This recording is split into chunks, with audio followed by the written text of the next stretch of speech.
Hi everyone, I'm Vanille from France and I went to San Antonio this summer with the IEP program. If you're American, you probably know San Antonio from the Alamo and the Spurs. As a European, I didn't know anything about San Antonio at all, but I got to know the city throughout the summer and it was a really lovely time.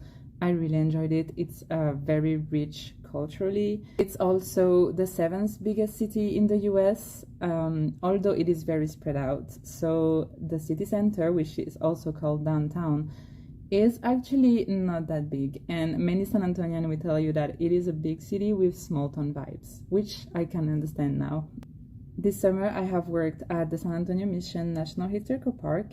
It is a site composed of 4 missions: San Jose on the top left, Concepcion on the top right, San Juan on the bottom left, and Espada on the bottom right. There is also Rancho de las Cabras, which is a ranch that was built as part of Mission Espada, which is located further south in Floresville, Texas. The construction was initiated by Franciscan friar who came from Spain to evangelize the native people in Texas and build New Spain. The missions were built by native people who came to the missions. The missions are part of the World Heritage Site in San Antonio, which is also including the Alamo, a mission in the city center, but is not run by the same agency as the National Historical Park where I have worked, which is run by the National Park Service. The National Park Service runs national parks in the US, which I have come to learn is pretty different from national parks in Europe.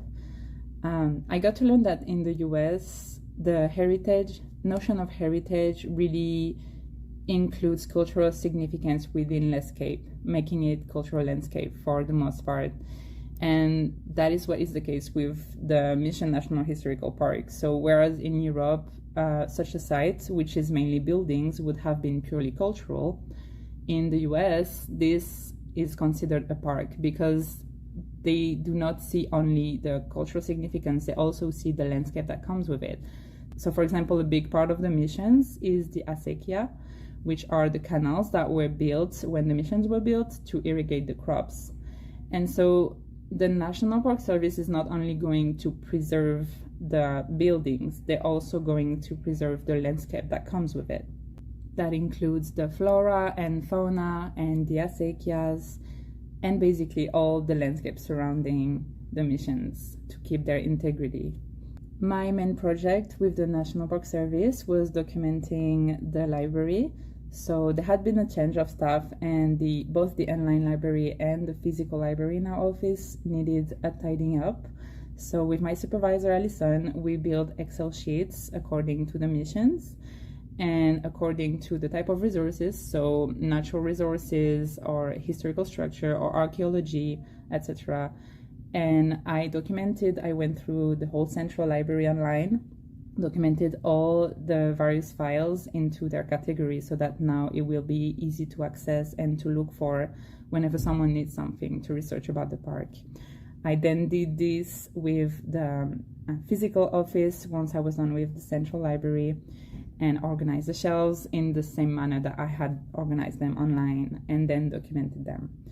It was a really enriching experience because I got to access documents that I would not have been able to access otherwise, such as archives regarding the missions back when they were built, or of the people living in the missions.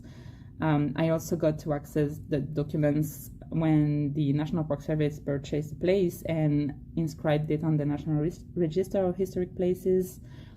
Also the documents and the drafts to make it a World Heritage Site and seeing all the people involved in it, all the processes involved. So it was very enriching. I feel like I've gained so much knowledge, not only on the missions themselves, but also the National Park Service and heritage in the US, which was a very, very enriching experience, I believe.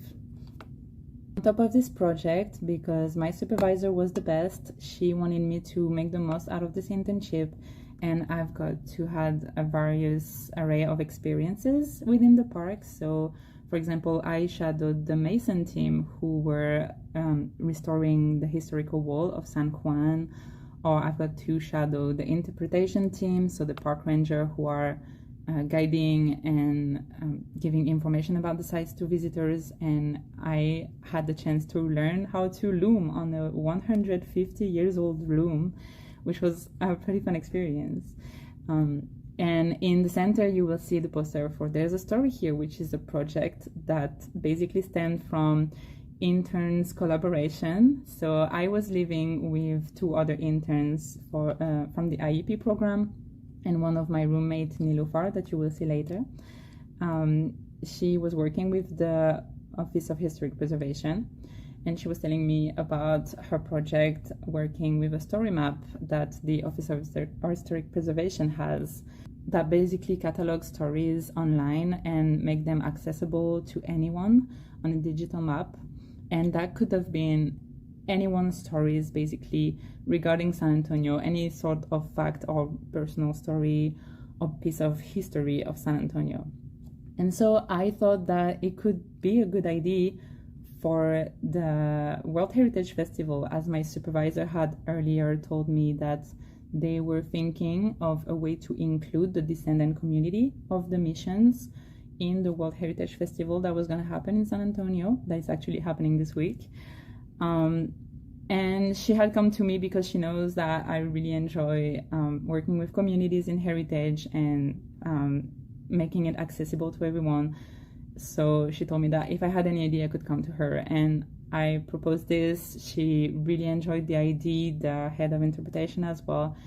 And from this stemmed this project, which happened yesterday, as you can see, where the descendants of the mission were able to publicly tell their story. They were recorded. It's gonna be posted on the There's a Story Here website. And then the whole concept of There's a Story Here was explained so that people could themselves go and post their own stories in the website whenever they could think of one, because people had been living in the mission as late as the 1960s. And so it is really important to them. They have many stories about their roots, their ancestors, and their childhood. So I believe it's important that people can see that the mission are not just these old historical buildings. They also mean something to the people that are associated with it. So I'm really happy and honored to have been able to participate in this project. Then outside of my project, I was also able to visit other things around Texas and around San Antonio. So I went to the LBJ Ranch, which is just behind me, with my supervisor. It's just a bit above San Antonio in Texas. I visited the Alamo with my two roommates and our office, who organized a tour with the head of conservation. We also went to the Rancho de las Cabras, the part of the mission's sites, with my office and my two roommates, which is yet to be excavated, but it was really interesting to see how a site is presented before it is excavated and made accessible to the public. And Niloufar and her office also let me join them for volunteering day when we were able to restore a historical house. Overall, I really enjoyed this summer. It was a really fun experience discovering Texas and San Antonio in particular, which is so, I'm repeating myself, but is such a culturally rich city. I got my American experience. I went to a baseball game, ate hot dogs with my office. We also went to a rodeo on the last weekend, which was so much fun, and I accomplished my dream to ride a mechanical bull. On the 4th of July, we had a sort of international potluck. So for America's Independence Day, my supervisor invited us, and all three of us roommates, we made dish from our respective country. It was a lot of fun.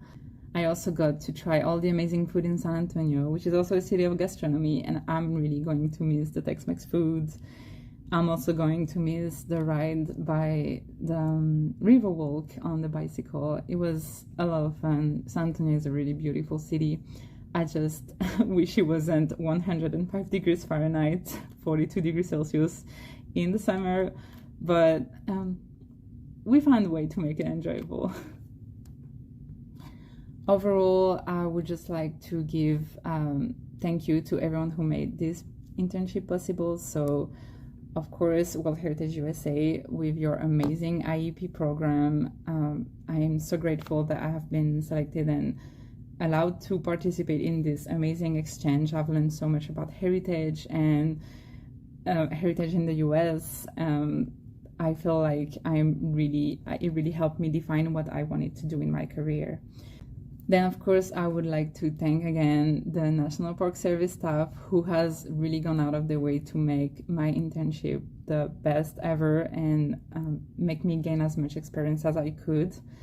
I'm so grateful to have had the best supervisor ever, Alison, and to have shared the office with the amazing Joel and Melissa. I really had an amazing time with everyone. I wish I could cite the entire National Park Service staff because everyone was absolutely lovely and so passionate about what they were doing and heritage and taught me so much. So that would be a very long time to cite everyone. So just, you know who you are, and thank you so much for this amazing experience. I'm so glad I got to meet all of you, and I'm so glad I got to spend this summer with two amazing roommates and friends, Nilufar and Mariam. And finally, thank you to the Mission Heritage Partner who funded my internship and made all of this possible. Thank you so much. I'm sorry I wasn't able to be here today, but I'm looking forward to watch the recordings and see all of your experiences this summer. Again, thank you so much. Goodbye.